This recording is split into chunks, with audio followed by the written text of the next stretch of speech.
Cervical cancer है, ये इकलौता ऐसा कैंसर है जिसको हम प्रिवेंट कर सकते हैं, जिसको हम होने से रोक सकते हैं और उसको हम अर्ली स्टेज में अगर पता कर ले तो उसके साथ हमारा जो सर्वाइवल है वो मोर देन 90%। सर्विकल कैंसर बच्चेदानी के मुंह का कैंसर होता है जी, जो इंडिया में ब्रेस्ट कैंसर के बाद दूसरे नंबर पे है। क्या बच्चियों में ये भी बीमारी कॉमन है? छोटी एज में भी हो सकती है ये? सर्विकल कैंसर की जो एज ग्रुप था वो 60-65 था, उसको आज हम 30 इयर्स तक भी देख रहे हैं। हर 8 मिनट में जो एक भारतीय स्त्री है वो सर्विकल कैंसर की वजह से मर जाती है। इतना कॉमन है ये हमारी कंट्री में। नमस्कार, हमारे विशेष प्रोग्राम आपकी सेहत में आपका स्वागत है और आज हमारी विशेष मेहमान हैं डॉक्टर प्रीति देव। हम बात करेंगे सर्विक कैंसर की। आखिरकार सर्विक कैंसर होता क्या है और इसका इलाज क्या है। आपको बता दें कि डॉक्टर प्रीति देव एमडी हैं देव हॉस्पिटल में और ये international association for research in cancer से इन्होंने फेलोशिप की है और आज हमारा भी ये टॉपिक जो है वो कैंसर को लेकर ही है और बात करेंगे। हमारे साथ हैं डॉक्टर प्रीति देव। नमस्कार जी, आपका स्वागत है डॉक्टर साहब। नमस्कार दीपक जी। डॉक्टर साहब, सर्विक कैंसर पिछले कुछ दिनों में तो बहुत अफवाह में चली थी। एक मॉडल ने जो डाल दिया था कि सर्विक कैंसर से मेरी मौत हो गई है। उसके बाद एक ना इंटरनेट पे इसको लेकर एक सोशल मीडिया पर एक बहस छिड़ गई। ये सर्विक कैंसर बेसिकली होता क्या है और हर साल इससे महिलाओं की मौत होती है, क्या बच्चियां भी इसका शिकार हो रही हैं? मैं चाहता हूं आप थोड़ा विस्तार से बताएं। सर्विकल कैंसर बच्चेदानी के मुंह का कैंसर होता है जी, जो इंडिया में ब्रेस्ट कैंसर के बाद दूसरे नंबर पे है। दूसरे नंबर पे महिलाओं में सबसे कॉमन कैंसर्स में आता है। जी जी जी। और 2020 ग्लोबाकॉन के डाटा के अकॉर्डिंग हमारे इंडिया में जो 2020 में डेथ हुई थी ड्यू टू सर्विकल कैंसर वो थी 1,23,900 के करीब डेथ्स हुई थी जी। और ये जो सर्विकल कैंसर है, ये इकलौता ऐसा कैंसर है जिसको हम प्रिवेंट कर सकते हैं, जिसको हम होने से रोक सकते हैं और उसको हम अर्ली स्टेज में अगर पता कर ले तो उसके साथ हमारा जो सर्वाइवल है वो मोर देन 90% है। जी, तो देखिए, देखने में ये आया कि हम हमेशा बात करते हैं कि आपको समय पर डॉक्टर के पास जाना चाहिए, लेकिन लोग जाते नहीं हैं। तो क्या बच्चियों में ये भी बीमारी कॉमन है? छोटी एज में भी हो सकती है ये? बहुत छोटी एज में तो यूजुअली सर्विकल कैंसर नहीं होता, पर यह है कि जो पहले हम इस सर्विकल कैंसर की जो एज ग्रुप था वो 60-65 था, उसको आज हम 30 इयर्स तक भी देख रहे हैं कि 30 साल की महिलाओं को भी ये कैंसर की बीमारी यंग एज में थोड़ा सा age compare to earlier incidence young age में होने लग गया है। काफ़ी केसेस 30-40 इयर्स में आ रहे हैं। तो हर साल देखिए इतनी मौतें होती हैं, सरकार कई तरह के प्रोग्राम भी चलाती है, तो उसके बावजूद क्या लोगों में अवेयरनेस की कमी है या क्या कारण है कि अभी भी मौतें रुक नहीं रही हैं? जैसे आपने बताया कि ब्रेस्ट कैंसर के बाद ये दूसरी सबसे बड़ी महिलाओं के लिए मौत का कारण है। हाँ जी, हर 8 मिनट में जो एक भारतीय स्त्री है वो सर्विकल कैंसर की वजह से मर जाती है। इतना कॉमन है ये हमारी कंट्री में। तो उसका जो बेसिकली जो रीज़न है वो ये है कि जो हमारी लेडीज़ हैं वो अपनी सेहत की तरफ ध्यान नहीं देती हैं। कोई छोटे छोटे सिम्टम्स जो हमें यूजुअली जो कैंसर के सिम्टम्स जब आते हैं तब तक उसकी स्टेज काफ़ी बढ़ जाती है। जी जी जी। और अर्ली स्टेज के जो बहुत माइल्ड से बहुत हल्के से सिम्टम्स होते हैं उसकी तरफ हम ध्यान नहीं दे पाते। जी जी। जैसे कि कुछ सिम्टम्स मैं बताना चाहूँगी कि वजाइना से कोई फाउल स्मेलिंग है ना, डिस्चार्ज हो जी, या पीरियड्स अगर ज़्यादा आ रहे हैं आपको, या पीरियड्स के बीच में स्पॉटिंग हो रही है, या रिलेशंस बनाने पे स्पॉटिंग हो रही है, या और हल्की सी माइल्ड सी वेग टाइप ऑफ पेल्विक पेन जिसमें बैक को और पैर में भी ये पेन जा सकती है। इस तरह के बहुत वेग से डिफरेंट सिम्टम्स होते हैं जिनको कि हम यूजुअली उनको ध्यान नहीं देते, उनको बहुत हल्के में लेते हैं कि कोई नहीं, ठीक हो जाएगा। बट अगर हम उसी स्टेज पे जाके अपनी स्क्रीनिंग करवाएं जी, और स्क्रीनिंग में हमें प्री कैंसरस कंडीशंस का पता चल जाए तो हम कैंसर को होने से रोक सकते हैं। तो डॉक्टर साहब, आजकल देखिए ना, पहले तो छोटी एज में शादी भी हो जाती थी, आजकल बच्चियां भी अवेयर हैं अपने कैरियर को लेकर, तो लेट शादी होती है उनकी। तो क्या उनको भी कोई प्रिवेंटिव मेजर लेने की ज़रूरत है? यहाँ कुछ ऐसी वैक्सीन्स आ गई हैं जिससे इन चीज़ों से बचा जा सके? बिल्कुल, सर्विकल कैंसर को हराने के लिए हमारे हाथ में जो 2 इम्पॉर्टेंट टूल्स हैं उनमें से एक है वैक्सीनेशन जी। जो HPV वैक्सीन है वो हम एडवोकेट करते हैं 9 to 15 ईयर्स में। अच्छा, 9 to 15 ईयर्स की जो बच्चियां हैं उनमें हम यूजुअली जो एडवोकेटेड है वो 2 डोजेज हैं, बट अभी रीसेंट ट्रायल्स चल रहे हैं जिसमें कि हम ये कह पाएंगे कि शायद 1 डोज ही काफ़ी रहेगी।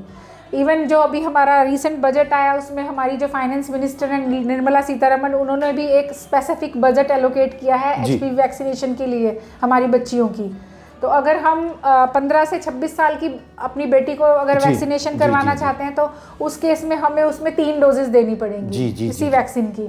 तो जितना जल्दी हम अपने बच्चों को वैक्सीन देंगे उतना ही जल्दी हम उसकी इम्यूनिटी डेवलप होगी इस बीमारी के अगेंस्ट और हम उसको प्रोटेक्ट कर सकते हैं। मतलब अगर आपके अनुसार 9 से 15 साल की बच्ची को अगर मौजूदा जो चल रहा है स्टेटस सिनेरियो चल रहा है 2 वैक्सीनेशन लग जाएं तो फिर उन्हें आजीवन जो है ये सर्विक कैंसर जो होने का खतरा नहीं रहता, बहुत कम हो जाता है। हाँ जी, मतलब फिर उनको चांसेस बहुत कम है। हाँ। और इसी तरह अगर 15 से 26 तक है तो उसको 2 वैक्सीन लगेंगे, 3 डोजेस 3 डोज लगेंगे। तो अगर 26 के बाद अगर लेना चाहें तो लेडीज को अप टू 45 इयर्स हम दे सकते हैं ये वैक्सीन।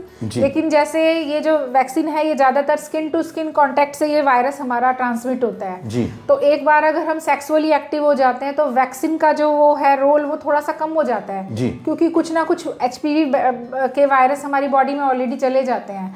तो वैक्सीन लेने से उसकी जो इम्यूनिटी है उसका जो इफेक्ट है वो थोड़ा सा कम हो जाएगा एज़ कम्पेयर टू जब हम यंग गर्ल्स में उसको देते हैं, क्योंकि एज के साथ साथ हमारा जो एंटीबॉडी रिस्पॉन्स है वो थोड़ा कम होता जाता है बॉडी का, इसलिए जो इफेक्ट है वैक्सीन का वो कम हो जाएगा।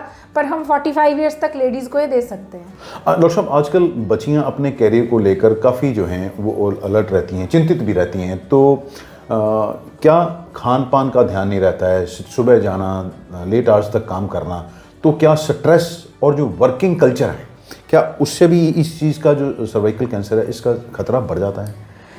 डायरेक्ट तो नहीं, लेकिन 3-4 जो हाई रिस्क बिहेवियर हैं जैसे स्मोकिंग है जी, स्मोकिंग एक बहुत हाई रिस्क बिहेवियर है, अल्कोहल ड्रिंकिंग जो है वो एक बहुत हाई रिस्क बिहेवियर है जी। तो जो तीसरी चीज़ है वो डाइट है। अगर डाइट हमारी एक चीज़ होती है रेनबो डाइट, अगर हम रेनबो डाइट मीन्स उसमें सब तरह के कलर होने चाहिए जी। जो येलो कलर की अगर डाइट होगी वो हमें येलो कलर विटामिन ए देगा जी। ग्रीन कलर जो है वो फॉलिक एसिड देगा, रेड जो है वो हमें डिफरेंट मिनरल्स देगा और जो होल ग्रेन्स हैं उनसे हमें विटामिन ई मिलेगा जी। तो इस तरह की अगर हम कलरफुल डाइट को अपने उसमें इंक्लूड करते हैं अपनी लाइफस्टाइल में तो उससे हमारी बॉडी को बहुत अच्छे विटामिन्स और मिनरल्स मिलते रहते हैं और जो सर्विक्स है बच्चेदानी का जो मुंह है वो हेल्दी रहता है और इस तरह से हमारी जो लाइफस्टाइल है वो हमें सर्विकल कैंसर को हराने में थोड़ी सी मदद करती है।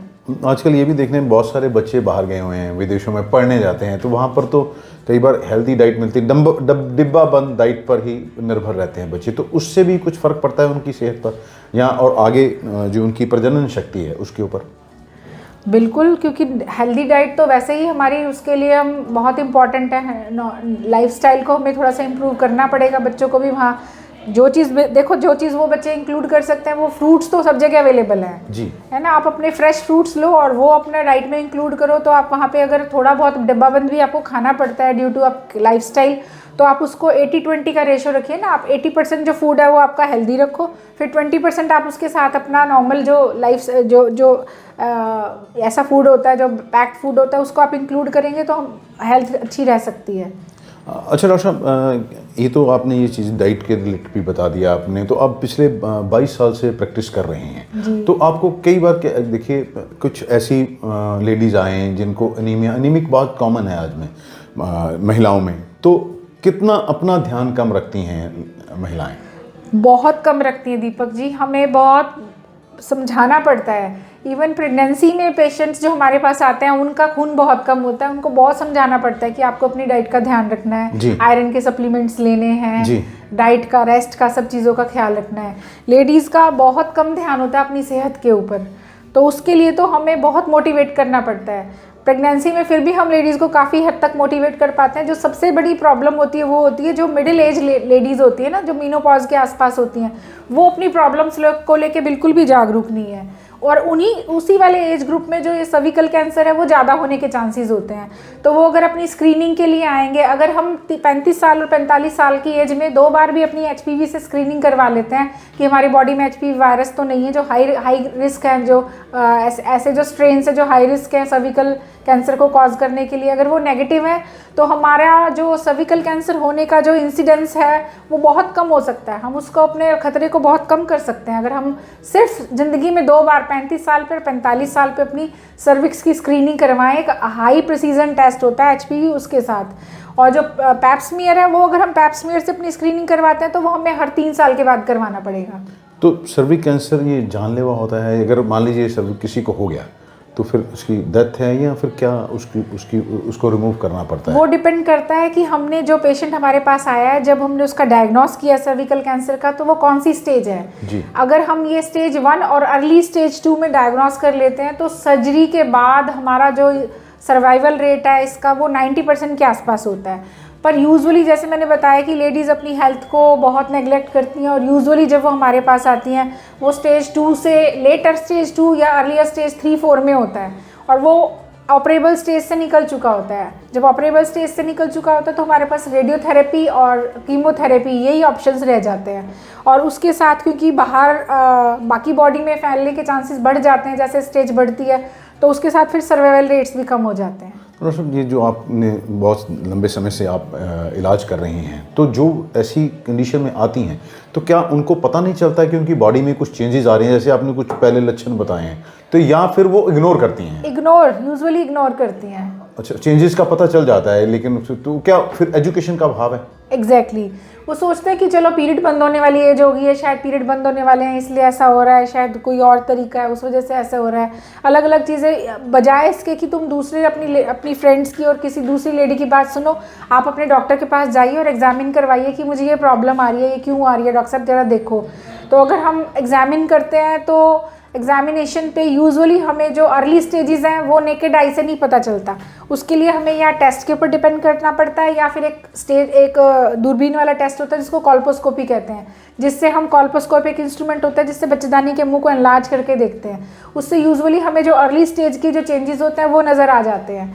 जब तक वो नेकेड आई से हमें बच्चेदानी के मुंह पे दिखते हैं तब तक वो स्टेज बहुत लेटर हो जाती है, काफ़ी लेट स्टेज हो जाती है कैंसर की, और फिर उसके बाद हमारा जो उसका प्रोग्नोसिस है, जो सर्वाइवल है पोस्ट ट्रीटमेंट, वो बहुत कम हो जाता है। अच्छा, हम हमेशा कहते हैं जी हेल्दी डाइट खाएं, आप एक्सरसाइज करें, लेकिन आप देखिए हर रोज़ मेरे 40-50 पेशेंट्स आप ही लेडीज़ देखती हैं, तो उनमें से कितनी ऐसी हैं फीमेल्स जो इन चीज़ों को फॉलो करती हैं? बहुत कम, बहुत कम है। क्या कामकाज में इतना समय नहीं रहता है? देखिए आजकल कहते हैं कि पैसा कमाने के लिए हम निकलते हैं, फिर वो हेल्थ खराब करते हैं, तो क्या आपने क्या मतलब जज किया, क्या आप किस नतीजे पर पहुंची हैं? जो मैक्सिमम लेडीज़ होती हैं वो तो अपने घर के काम काज में ही इतने मशरूफ़ रहती हैं कि उनको लगता है कि हम ये कर रहे हैं तो इसी से हमारी एक्सरसाइज हो रही है, हमें एक्सरसाइज करने की ज़रूरत ही नहीं है। तो उनको फिर हमें समझाना पड़ता है कि एक्सरसाइज आपके डेली रूटीन से सेपरेट होता है, तो आपको सेपरेट थोड़ा सा टाइम निकालना चाहिए, आधे से पौना घंटा रोज का निकाल के एक्सरसाइज, योगा, वॉक, जो भी आप कर सकते हो घर में, घर के काम के साथ आपको या अपनी सिचुएशन के अकॉर्डिंग जो भी आप कर सकते हो वो आप एटलीस्ट कम से कम जरूर करो। तो इन चीज़ों से हम बच सकते हैं बहुत सारी बीमारियों से। बिल्कुल। आप कुछ और लेडीज़ के लिए कुछ और मैसेज देना चाहें? सबसे इम्पॉर्टेंट चीज़ तो यही है कि आप अपनी, अगर छोटा सा भी एक सिम्टम आता है, अगर पीरियड्स में थोड़ा सा भी चेंज आता है तो उसको आप नेग्लेक्ट ना करें, आप उसको एग्जामिन जरूर करवाएं। आपकी ब्लैडर या बॉल हैबिट, जैसे यूरिन में ब्लड आ रहा है या यूरिन में बार बार कोई प्रॉब्लम आ रही है, बार बार यूरिन जाना पड़ रहा है या किसी भी तरह यूरिन पास करने में कोई दिक्कत आ रही है, या अगर आपको आपकी जो बॉल हैबिट्स हैं कि नॉर्मली कॉन्स्टिपेशन रहता है, एकदम से लूज मोशन हो गए या लूज मोशन होते रहते हैं और लूज रहता है पेट और एकदम से कॉन्स्टिपेशन हो गया, उस चीज़ को नहीं नेग्लेक्ट करना चाहिए। बॉडी में स्पेशली ब्रेस्ट में अगर आपको कहीं भी कोई लंप दिखता है, थोड़ी सी भी गांठ दिखती है या ब्रेस्ट की कंपोजिशन में कोई थोड़ा सा चेंज दिखता है, तो आप तभी उस चीज़ को अपना एग्जामिनेशन करवाओ। अपना, अगर आपको खाना निगलने में कोई भी दिक्कत होती है तो वो जैसे वो एक ईसोफेजियल कैंसर का एक सिम्टम हो सकता है, उसको आपको ध्यान देना है। और भी ऐसा कोई भी अगर आपको चेंज बॉडी में ऐसा लगता है कि ये पहले नहीं था अब हो रहा है, तो आप उसको नेग्लेक्ट ना करें, उसको जाके एटलीस्ट एक बार चेक जरूर करवाएं। चलिए, धन्यवाद हमारे साथ बात करने के लिए। ये थे डॉक्टर प्रीति देव। आज हमारा टॉपिक था सर्विकल कैंसर। आखिरकार ये वैक्सीन, जैसे इन्होंने बताया कि अगर 9 से 15 साल की बच्चियां 2 वैक्सीन ले लें तो फिर इस बीमारी से बचा जा सकता है। इसी तरह 15 से 26 साल की बच्चियों को भी इंजेक्शन लग जाए तो ये बीमारी जो है वो काफ़ी हद तक मतलब ना होने का खतरा रहता है। इससे और जो थोड़े थोड़े इन्होंने टिप्स दिए हैं कि आप अपनी सेहत के प्रति जागरूक रहें, एक्सरसाइज जरूर करें और हेल्दी डाइट जरूर लें। हमने देखा है कि लोगों को आजकल पैसे के पीछे भागते हैं, हर बार कहते हैं कि हमारे पास समय नहीं है। लेकिन ये जान लीजिए कि हम सबको भगवान ने दिन में 24 घंटे का ही समय दिया है और इसी में से लोगों ने समय अपने लिए निकालना है, क्योंकि हम हमेशा ये कहते हैं कि ज़िंदगी ना मिलेगी दोबारा। अपनी सेहत के प्रति जागरूक होइए। जो पैसा कमाने के लिए आप भागते हैं, वो पैसे का सुख आप तभी ले सकते हैं अगर आप सेहतमंद रहेंगे, हेल्दी रहेंगे। हमें दीजिए इजाज़त। धन्यवाद, नमस्कार।